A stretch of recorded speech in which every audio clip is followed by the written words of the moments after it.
All right, and welcome to Mazecast episode 4. Celebrated a striking coincidence on the 4th of July, and we're going to be celebrating our freedom from not knowing the solution to room 8. Uh, this is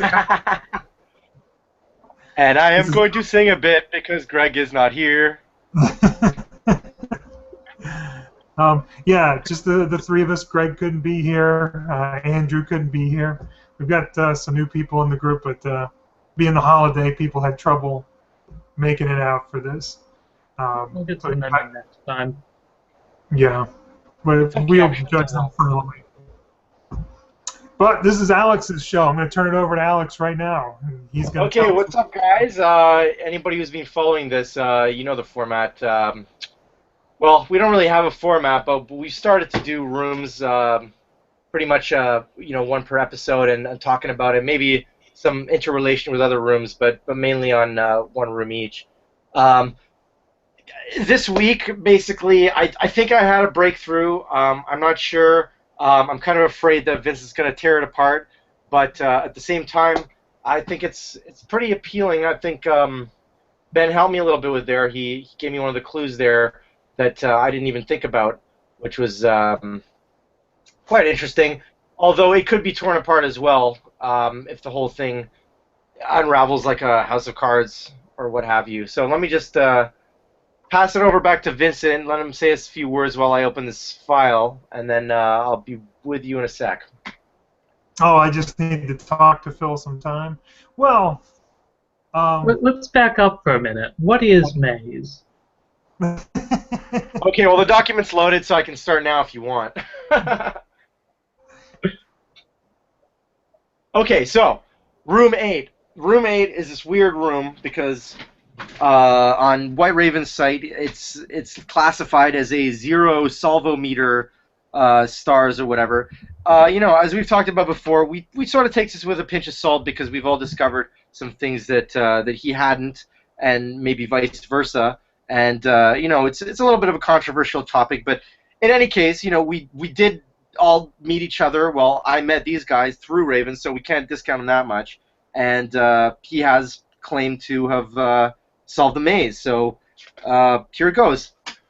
So I've called this document the dreaded Room 8 for good reason, because it's been hard so far for all of us to decipher. But okay, so Vincent, you ready for it? yes. All right. So the theme that I think has been happening here is that of a bowling theme.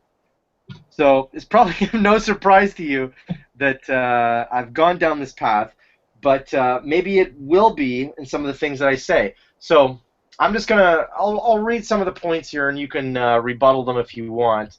But let me just get through them for a sec. So when you look at the rooms, oh, is that even a good one? Okay, so if you look at this room, I'm just going to start off by saying if you look at this room straight, if you turn the book so that you can see everything straight, there's really only two items that point towards the left, or sorry, that point towards the right, or door 12. It could be argued that the table is leaning towards the right as well, but in actuality, the face of the table is pointing towards the left, and even though it's sort of on an angle a bit, that's because of the how the table is constructed. So Agreed. I The think it's a table red herring. clearly Which fell over to the left. what's that? I said agreed. The table clearly fell over to the left, so I'm Yeah. with you there. All right. So So the two facing towards the right. yeah. Okay. So I'm gonna get started with the text here. So this is the point of contention, but let me get through it first. Someone knocked a bowl off the table. The crash echoed from the ceiling and whispered away down the corridors. So somehow I've related this to somebody doing a strike in bowling. A strike is represented by an X on the score sheet. Um, okay, continuing. I broke another on purpose. So this could be interpreted in two ways. Either you could say the guide did another strike, which would be another X, but the way that I'm seeing it is that he broke up a strike, which would be a spare. So for those of you who don't know about bowling, if you want to get if you want to knock all the pins off the alley, I don't know what it's really called, but if you want to knock them all in an alley in two, if you don't get them in one, then it's called a split, and the actual score is called a spare. So a spare is denoted by a line through the score sheet. All right, so continuing. At this point, I just want to remind you, now we have an X and a slash. Make sure you take that with you, I said. You can never tell when you might need it. Take what? They wanted to know. Isn't it obvious? So what I'm thinking is, and this relates to the fact that there's two umbrellas. Okay, you can say one of them is a parasol, you could say that, but there are two of them in the room. So what I'm thinking is that this is a second spare. Take a spare umbrella with you. And I was talking to Vince about this earlier on today in terms of interconnectivity with other rooms, and specifically bumbershoot. Now, in the maze, it's being talked about almost continually that to either take a bumbershoot or, reminding you of taking it, or, something along those lines. In room 10, the guy actually, one of the visitors, actually picks up the bumbershoot. In room, I believe it's 23, room 23, they talk about how they could have used a bumbershoot. So, it's a reoccurring theme in the maze of taking or wanting to acquire a bumbershoot. So anyway, I'm sort of digressing there, but you see my point, which is a strike and two spares. You see where I'm going with this, right? Strike, which is an X, and two spares, which could be in Roman numerals 1. So that would equal 12. So bear with me here. There's a couple of supporting evidences that I have here that, they might be supportive of some other solution that, I say I'm completely wrong. They might even be solutions to something else. But here we go. So signs. So sign, I mean. We could rearrange these letters. If we add them to the bowling pin and the bowl, we could get bowling pins, right? Because you get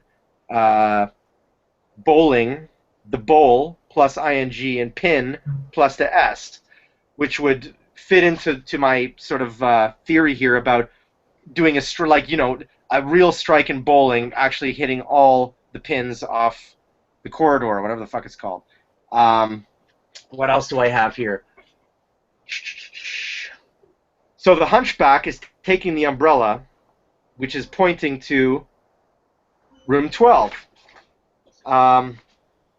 So if you interpret this as a spare, you might be more inclined to look at the second umbrella, the one that's not real, because first of all, the real umbrella is pointing towards it in the form of its handle. It's sort of nudging towards where the fake umbrella is, where the pictured umbrella is. And as well, it's the letter L, which is the 12th letter of the alphabet. Also, what else do we have here? I'm not going through this in order, but I'm trying to make this sort of interesting to you guys and the viewers. Do you guys have anything to say, while I'm going through this? Vincent, what do you think? I like the L handle on the umbrella. Not the rest of it, though, right? Well, no, okay, so I actually wrote a section here in this document that says things that Vince will rip apart. Or no, I call it holes in the solution, but I was going to rename it to things that Vince will rip. And that is, there is no clear indication that someone knocked a bowl off the table is in any way related to bowling. So I'm going to be the first one to admit that. I see that, but I don't know. It's the sentence after that in the text that, to me, kind of suggests the experience of somebody getting a strike in bowling. I think so, yeah. So quick crash and talking about down the corridors. And Ben, joining the conversation, while you're there, Ben's input into this was that there is such a thing called candlestick bowling. Is it called candlestick bowling? Candle bowling, I think. But there's a candle in this. Right. So it's some kind of, I guess, weird New England style bowling where the pins are not shaped like regular pins. They're shaped more like, they're sort of shaped like the doors. Now that I'm thinking about it. But I'm not going to go that far. I'm not going to stretch it. The only issue there is they're not shaped like the bowling pin in this room. Yeah, they're shaped more like a regular bowling pin. Yeah. So what else do I have on this? Oh yeah. So this is sort of a side note. It only applies if my theory is right, which is debatable. Which is the bowling pin in the music room, which is room number 18.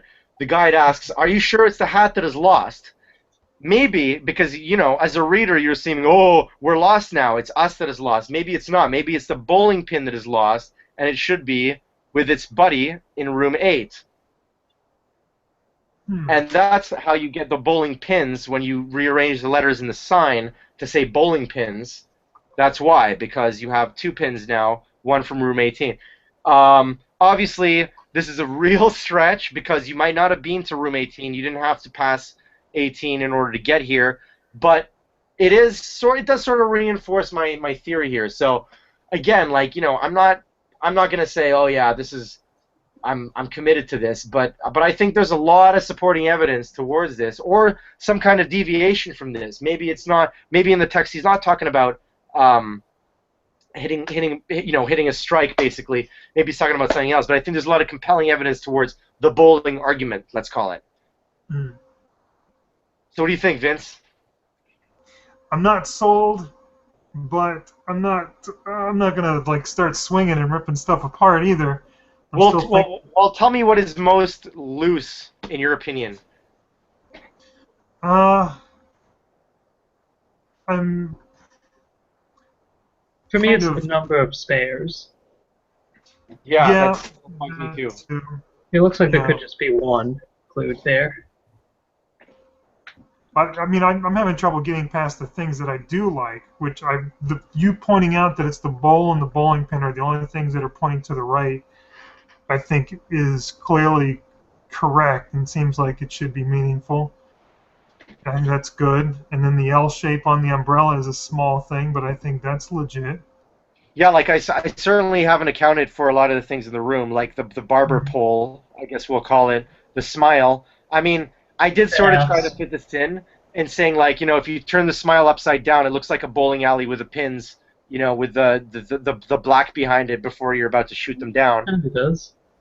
It sort of does, but like I'm just trying to fit it with my theory. That doesn't mean shit. Like they could, the smile could be unrelated to this room completely. It could be I tried to hide my smile in 33. Who knows, right? It's really about trying to, I'm with Vince on this one. It's really about trying to get a full solution that includes, for the most part, like most of the stuff in the room. Me personally, I was most intrigued by Vince's thought on the light switch, like the word switch. Maybe something is being switched, maybe a word, maybe an object, something like that. But all in all, like the switch is not included in my solution, so there's a big hole in my opinion. Well, here's a thought about the switch. There's that sign with the letter S on it, which I don't think has been accounted for yet. Maybe Well, you it take was the S away supposedly. from switch, you get witch. Yeah, that's true. Yeah. Oh yeah. There was one thing I Which forgot. way So should they go? yeah. So Vince, I had another sort of solution. This is kind of silly, but I'll say it anyway because I don't know. I think it's kind of fun, and the viewers might like this one. So on the whole Switch thing, I've been sort of into anagrams. I was talking about this last podcast about how I started using the anagram machine on the internet to try and mess with the maze. And one of the things I got, so I'm thinking, okay, so what if it is wordplay and it says, I broke another on purpose? Okay, so let's take the words another and purpose, because say they're being broken, right? So what I got in the in the anagram machine was rephrase on to up. Ooh, right? So we look at the text and we're saying, okay, taking a vote amongst themselves, they went on to. So there's on is the word on is appears a few times in here, but if we rephrase that to up, taking a They vote went up amongst to. themselves, they went up to, and of course 12 is the uppermost door that's available. So What was that? ooh, What was that an anagram of?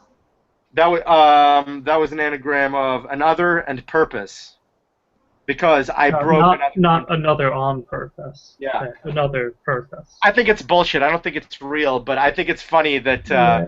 I came up with that, and it just goes to show you that you can come up with bunk solutions and try to and make them fit as much as you can. You can if you're convincing enough or if you're, a public defender and you have, you know how to argue, then, you know, God be with you and all that. Vincent, do you use anagram evidence in a lot of your cases?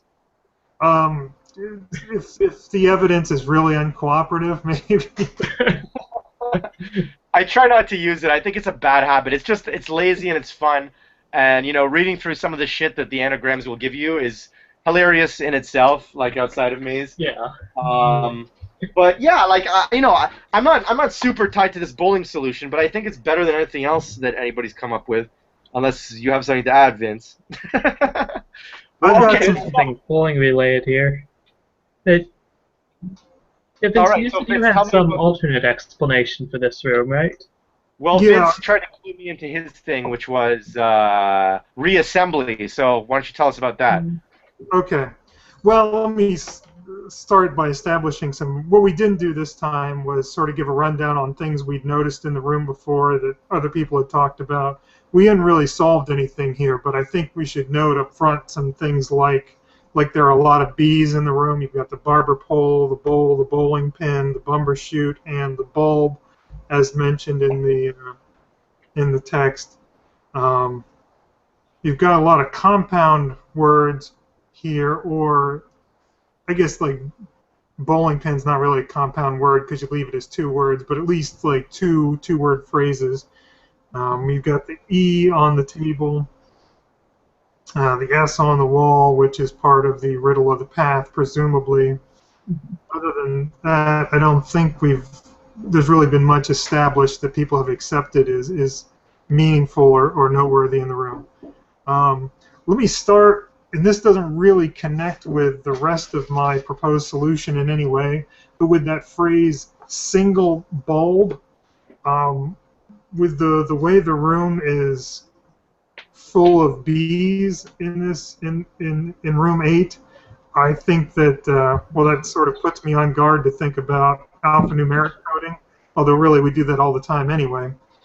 But the phrase "single bulb" I thought of as being a 1-2, single 1, and then bulb being a 2 in the room because of the bee. My bigger solution, and here I've got a little visual aid I'm going to put up on the screen and maybe leave up there too long. Let me see here. I got to screen share this. And then,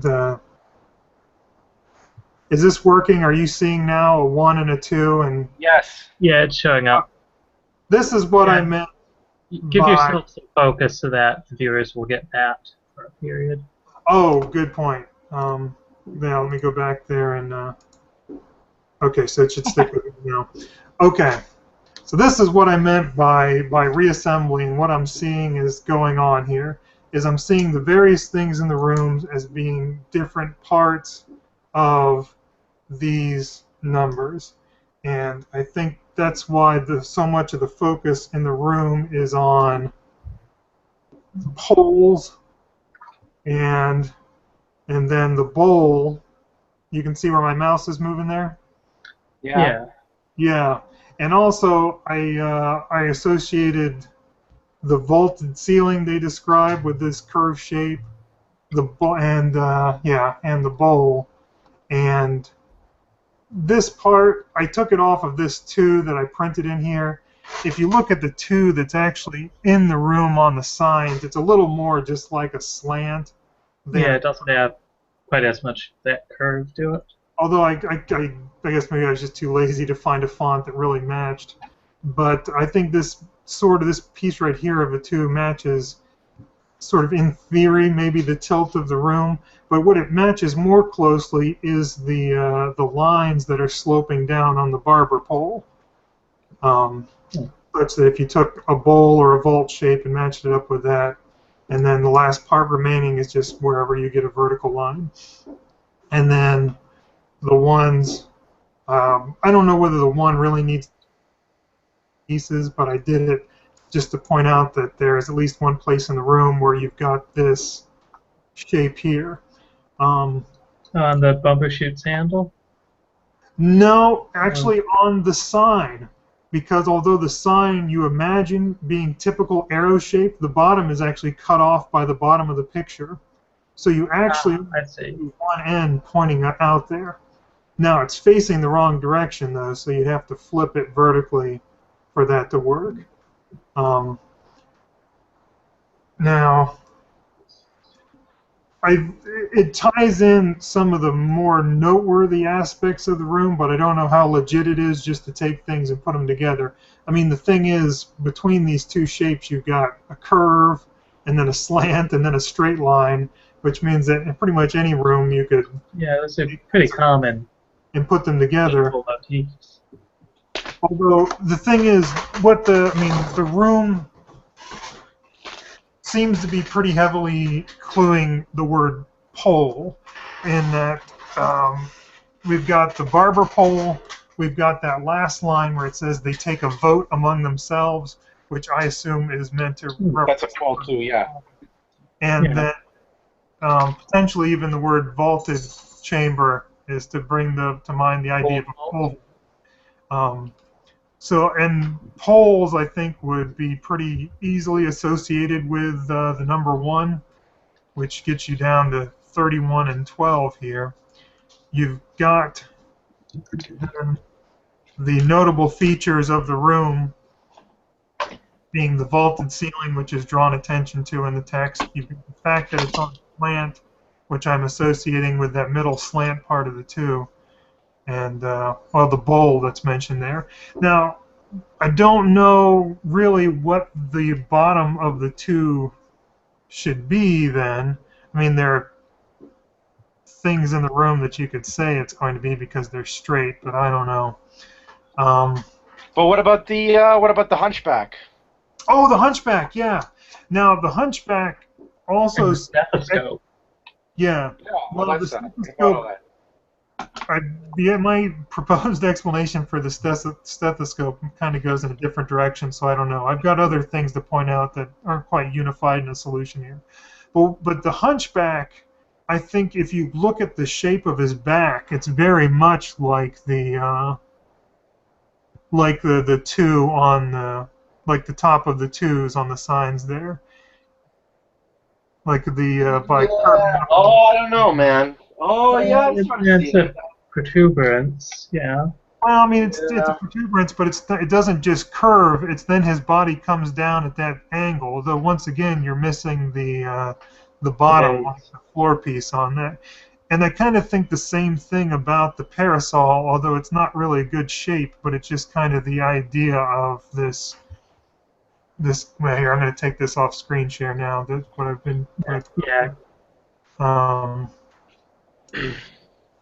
But it's just kind of the idea of a covering. Welcome back. Yeah. So I was trying to just motion like this for the parasol, just the idea of a covering, or potentially the handle of it is a 1 to go with the 2, but obviously there's still parts missing with that. I think seeing the sign as the tip of a 1, I feel pretty good about, because it sort of explains why there's just a generic sign there that seemed to be deliberately meaning nothing. Also, I think the reason why the I then is lowercase instead of being uppercase is so that the I is not in itself an additional 1. Because if it were uppercase, even if it were like an uppercase with the crossbars, it would still serve as like a Roman numeral 1. So by making it. Well, initially, I thought that he put the 1 like that, or sorry, the I like that, is so that maybe you're supposed to. It prompts you to look at the thing upside down and maybe use other ends. That G sort of looks like a 9. I thought at first, just because of the way it curls back, like the ascender. But again, like there's something fishy about that I, and I can't account for it. It doesn't really fit into my. I've just thought of something about the eye. Occasionally in this book, we see some hats that look like they have kind of a traditional Turkish design to them. In Turkish, there are 2 letters I, dotted and dotless. We've been assuming that this is a lowercase I. If it's the Turkish dotted I, this would be the capital version. Yeah, but do you think Like that would Manson trust the viewers to know this? I don't know. Seriously, just thought of this right now.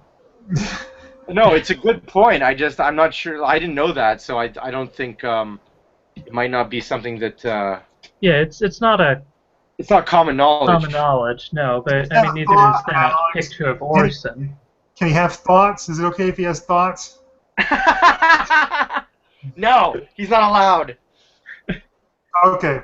But anyway, there's similarly known to recognizing that that picture on page 16 is Orson from that story of Orson and whoever. Valentine. Yeah. I'm not suggesting that you can actually take the objects and assemble them and they're going to look like two good 12s or anything, but I think that just the room in general is suggestive of the bowl shape, the slant, and then the straight lines from the poles.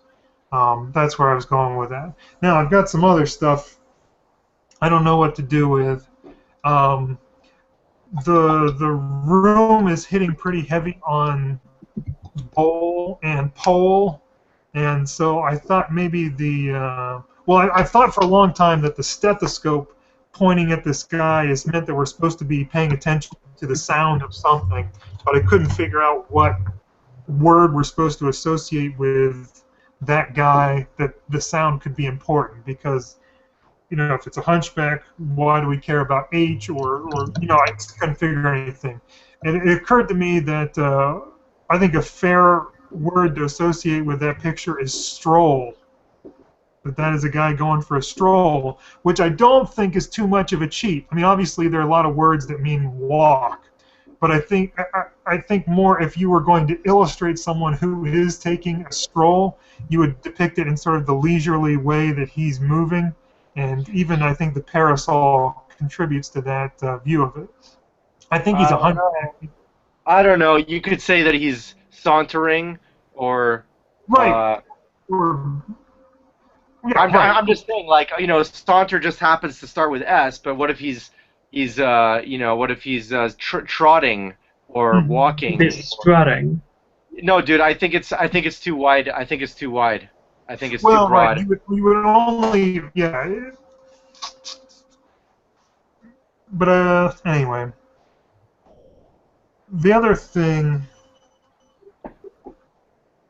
which I got real excited about when I found it and then couldn't do anything with it, now I don't think matters too much, but just that poles is an anagram for slope, and I saw that, like, slope! Yeah, but it doesn't really take anywhere. And then where do you get holes from? Where do you get holes from, though? No, pole. Poles. Holes, right. Yeah. Hey, maybe that's something. Maybe we're all wrong, and it's just it's something else here. And then definitely the tilt of the room has something to do with this. Yeah, in the fiction, they're not in a room that's built at an angle. Well, I mean, we're seeing it at an angle for some reason. What that tilt clearly does do is obscure the fact that the bowl and the bowling pin are both pointing or leaning towards the right. Yeah, that was my initial reaction. Yeah, that's why it was. That's why that's so compelling to me, because it's an explanation of why there's that obfuscating element to the room. I don't know if that's the only reason it's there, but that suggests to me that that's a meaningful thing, because that the tilt of the bowling pin is obscured by the tilt of the room. Then I tried to do some other rhyming stuff: slope with scope for stethoscope, dope for the Mr. Punch there. But I find that pretty dope for the person in the text who doesn't get what he's saying they should take with them. Yeah.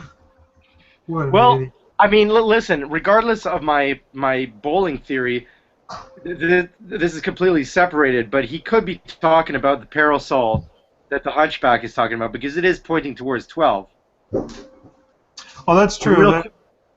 And the only reason I say that the only reason I say that is because nothing else is pointing to 12, not even the candlestick, which, I mean, you could...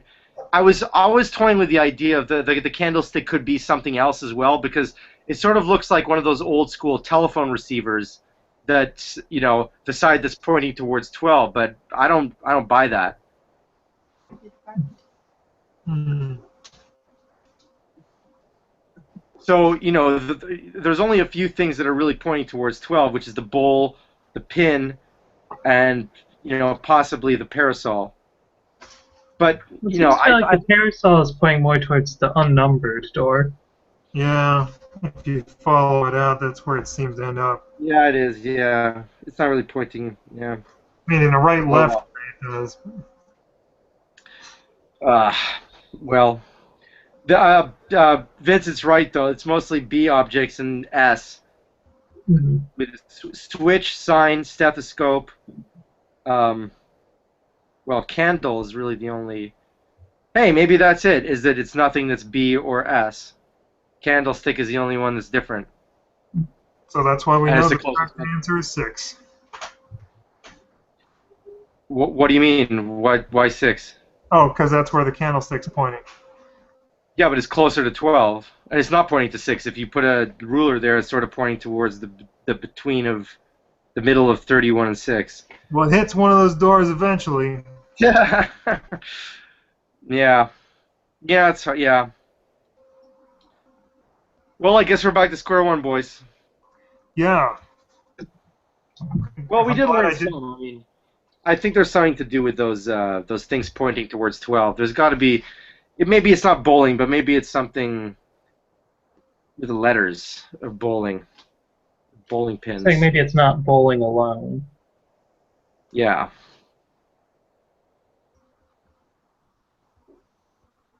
Well, back to the alphanumeric thing that Vince was talking about before. It does appear twice, a single bulb, and then there's a bowl, so that's AB. Does it appear again? I don't think so. Wait, what are all the S text? B Have and B the S sound sound- similar. Wait, yeah. Wait. So we've got a smile, S, a sign, a stethoscope, and if you buy my bullshit, you've got a stroll. The room is at Okay. a slant or slope. Yes. So maybe it's one of those cases. Maybe it's one of those cases where it's the two competing things, like in the room with the rope ladder. I forget which room it is, but where it's like you're split between the two decisions, and you have to basically make one of them between S and B. Well, but neither one of those really gets you where you Yeah. want to go. Yeah. Well, B does sort of. In the sense 37, of, by the way. Yeah. yeah. Yeah. Okay. Well, I don't want this to suddenly become a video of us just sitting here. No. Yeah. Well, have you had any other thoughts about any other rooms since last we talked on YouTube? Were there any breakthroughs? I think we talked about some stuff earlier in the week, which we had talked about some interesting points about other rooms. Maybe why don't you expand a bit about Top Hat Man? I don't think we've talked about him on the podcast too much. I don't know what to say about Top Hat Man. I suspect that Mr. Top Hat, who you see most clearly in 16. well, in 16 is where you see him directly, not a picture of him or a drawing of him or a hat he left behind. He's crossing between rooms in 16. I suspect that Top Hat is the guide. I mean, I don't think that's the answer because we don't know who Top Hat is, but I suspect that we're going to eventually figure out who the guide is and Top Hat, and that they're going to be the same person. Just because otherwise we've got this other mystery to solve of who this other person is going around the maze that I don't think Manson put in without a solution. And I don't think that there's going to be a third multi-room, massively difficult puzzle that we have to solve to figure out who Top Hat is. So I'm guessing it's going to tie in together, which means either the Top Hat is the guide, or it's someone so intimately associated with the guide like if it were Dr. Jekyll and Mr. Hyde or something like that, which would again mean they are the same person. So that was a bad example, but you know what I mean. No, I get what you mean. It could be like King Minos and the Minotaur, or Daedalus and Icarus, or like something like Well, that. yeah, in the original Dr. Jekyll and Mr. Hyde story, they were separate people who never met each other. Well, it was so well written that you didn't understand until the end, right? Or were you being facetious, factitious? I was being facetious there. Sorry, I'm a little dense sometimes. No, I keep talking about solutions even on the Abyss, even though nobody else has replied, and I just keep making posts. Oh, poor Alex. No one pays attention. No. Um, No, I was taking a stab at somebody who shall not be named. I was just joking. Whatever. I'm terrible. I'm terrible. Oh, now see, I missed your facetiousness. No, we did mention something about another page. Well, 22, what I guess, was... 22? Yeah, we did a lot of talking about 22. Oh, right. Oh, yes. Okay, so I had this controversial... Well, I don't know if it was that controversial, most of you were on board of it, except Gentile. Well, Gentile didn't even think that the fucking tail was a tail, so what's to be said about that? Anyway, so I'll just be real brief about this. So the first sign is a scale. The second sign is a tail. The third one is a herring. Some people have interpreted this as a red herring, but I'm interpreting it as a ring in the shape of an O. And H plus 2, H2O. I think the reason Manson didn't put water is because water doesn't include snow. What is water and snow? It's precipitation, right? That's why he painted it downwards, because downwards H2O must be precipitation. So in other words, that's a P. So what you get is stop, which would echo the stop sign in the floor, which would echo the whole thing of the trap, which is you got to fucking stop and start again because you're basically not going to get out of here. And that was it. That's all I have to say about 22. Gentile didn't like it because I'm with you as far as the S and the T. Well, you still the S and the T. That's what started me on the whole thing. I was like, I had to turn this into an O and a P as well. I think the O is compelling, though. I don't know about the P. That's debatable, but I mean, let's not fool ourselves. Manson has used O's as zeros before, and things that are shaped like O's. or not all that shaped like O's. Yeah, I mean, ordinarily I would say the H plus OO equaling precipitation is a pretty ridiculous stretch. Yeah, if he's like, ridiculous. But put yourself in his head. If he's trying to clue the letter P, why would he pick H plus OO? Well, here's the thing. No. Here's what you got to understand about it. Is I don't think the proper way to understand this solution is that this is what that stuff means instead of cluing the herring. If this stuff is real, what it is it is cluing herring. It's by cluing her ring in the woman's jewelry, and by having the fish aspects, the scale and the tail and the water, and then at the same time trying to have each one of those clue to the letters S, T, O, and P. See, I find it so, I don't know, maybe I'm just not a master puzzle maker, but I think it would be extremely difficult to get both those things into one puzzle, you know what I mean? Or maybe I'm wrong. Maybe it's easier for some people than others, but I think that, you know, based on how our struggle, I think we're pretty much like on the same level in terms of, you know what I mean? Like, it's really difficult to sort of do two metas on top of each other. Very difficult to do that. I don't think it's too difficult. In fact, I was thinking about that. I was mowing the lawn today, and in my head I started making up, like, I picked a word sort of at random, and then said, okay, you're going to make two sets of clues to go with, or you're going to make one clue that goes with each letter that is supposed to clue both that letter and is supposed to clue to a bird. I picked birds just because I saw a bird out in the yard. And I don't want to go through everything that I did, and it wasn't as good as what Manson did here, but I was doing it off the top of my head in like 5 minutes. And it wasn't that difficult, and I could, if Manson put it in his head to do it, I don't think he would have found it that difficult to do. I mean, essentially, all you say is, okay, S. I want to have something that starts with S, and I want it to relate to fish. And then you go to T. You say, okay, T, I want something that's going to relate to fish and that starts with a T. Yeah. I mean, if you have the parameters in your head, I guess it's easy. I guess what I was going to say is maybe it's a progression of difficulty. It's easy to come up with S and T, but it's not so easy to come up with the other solutions or what they mean, rather. You can come up with herring and be like, oh, this is a red herring, I'm going to stop here. Or you might say, oh, well, wait a second, this might mean something else. This might be a pattern here. And, you know, I've always said this. Raven did spend a lot of time writing the section about what types of tricks Manson uses, and one of them was the whole pattern thing and escalation of difficulty in certain cases. Like, you know, you're going to be challenged with something, and then the next time you're challenged with it, it's going to be extreme. It's going to be harder. Like even between room 1 and 26, you know, the difficulty level is phenomenally different between the first and second. You know, when I was a kid, I did that shit. You know. Mm-hmm.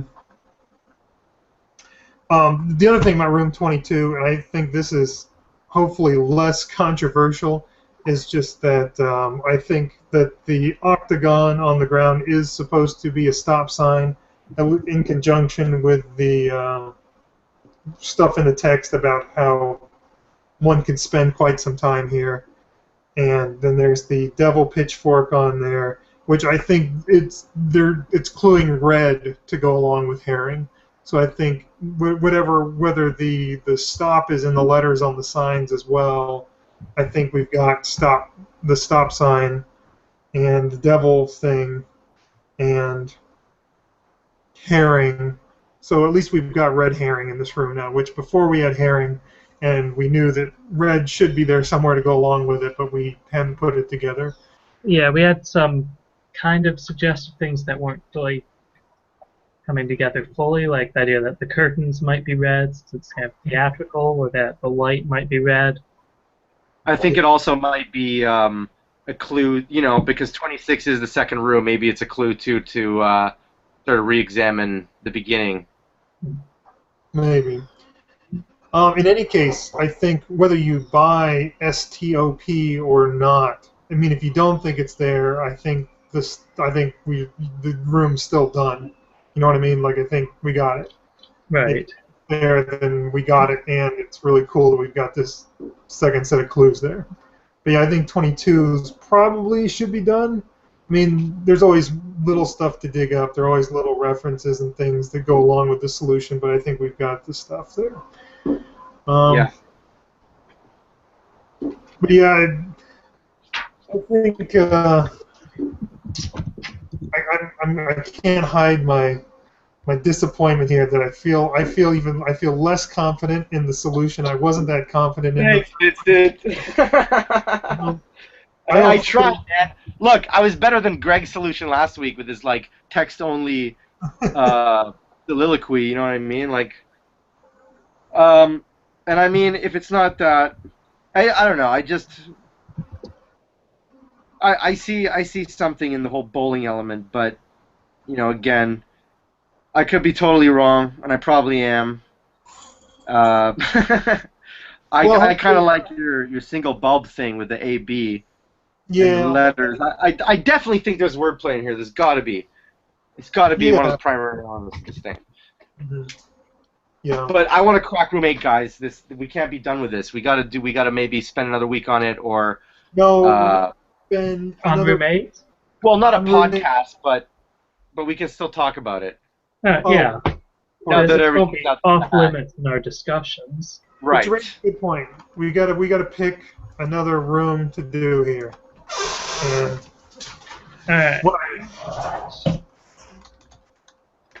Ben, do you have any preference on what room we do? No, I'm flipping through trying to find something. I'm going to do something that's going to annoy somebody probably, and I'm going to use Into the Abyss Solvometer to look for something, because I really want to take one of these rooms that has Top Hat in it, and that's close to completion, and get it up to 5 stars, and see whether Top Hat is, or whether something associated with Top Hat is left over in the room. Because if it is, then that would be suggestive that that's part of the riddle of the guide. Yeah, The but what if you do find out something valuable, but it's not on his salvometer? Then you're still back to square one. Well, yeah, but okay, we still found something that's good. I'm just saying, if you could push one of these things up to 5, then that would give us something else to talk about. I don't know, man. What if he's just not willing to do that? What if it's a subjective thing? I don't know what the hell you're talking about. He has a certain number of solutions in mind for these rooms. When you get those solutions, he's going to bump it up to 5. If he bumps it up to 5, and there's some Top Hat related thing in the room that doesn't fit into it, that would be the Top Hat is part of the riddle of the guide. Gotcha. Okay.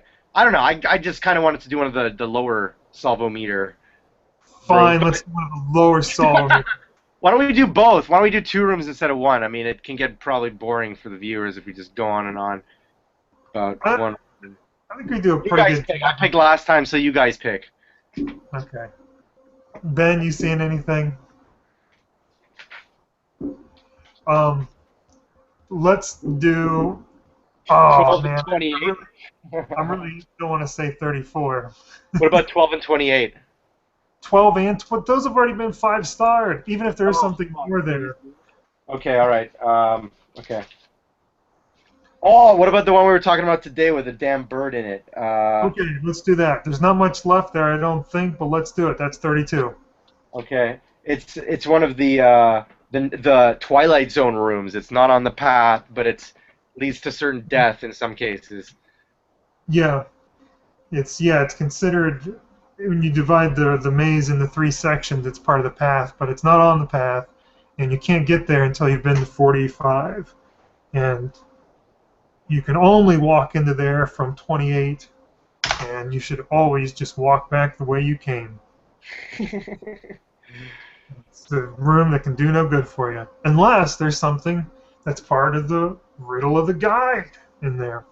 Okay, so 32, we're going to try to kill that one off in the next week. Hopefully someone will hear something we had to say about room 8 today, and it will jar someone into thinking something more coherent, or maybe someone will be able to take these ideas and connect more stuff to it. Maybe there is something here and something we've said. Anything, I think this is probably a good length for a podcast. Anything anyone wanted to squeeze in before we sign out? No, Ben's gone already, so I'm done as well. I didn't notice that. Yeah, I didn't notice until now either. But yeah, I just want to say, last week, there's a lot of stuff that happens in between the podcast here that we don't think of as being part of a narrative from week to week. But like if you watched 3 and then you come to this one, what we were just talking about in 3 was how much we hated the Room 34 solutions. And so what probably should be said here is that White Raven that was a solution that he had actually confirmed with Manson, the one that we said we hated. And so, had to kind of eat my words on that one. Although in some respects, I feel like, I wasn't too harsh about it, because I said the needle and eye thing. I said it'd be difficult to accept, but I said if I could accept that, I could accept the stripes and the concentric squares on the chair, and it sounds like that's what was going on. But what I want to say is, sometimes we are incredibly negative about things, and we give White Raven a lot of shit, and we're pretty free with talking about aspects of Maze that we'll say, like, oh, this is terrible, or on. I just want to reaffirm, in case there's any doubt, that Maze is incredible. Christopher Manson is incredible. This is one of the best books I own. This is Desert Island material. I love Maze, and when we criticize some aspects of it, it's not in comparison to, necessarily other things we like or like we think is better. It's more like we love this book so much, and so much about it is great that we're nuts. We don't think this part is as good as the other parts, and part of that's just frustration probably too. No, I'm telling you, Vince. I think anybody else who's reading this book has the same feelings we do. Mm-hmm. Because that's what I've experienced. Everybody that I've shown this book, who's shown even a slight interest in it, they've it's a love-hate relationship. But I just want to make clear, we're certainly not trying to give any We're shit. obviously fans, and we wouldn't do this podcast for Christ's sake. Yes, and same goes for White Raven. Yeah, we love you too, man. You brought us together as brothers in arms, and Yeah, you're probably watching this. I feel like we give White Raven shit like high school students give the teacher shit or something. But, In his Guy Fawkes mask. yeah, but we're very happy that Into the Abyss exists, even when we want to throw rocks at you for your solutions. Yeah. Okay. Okay, So that's it for tonight. Next week we're going to be taking a look at Room 32. Peace.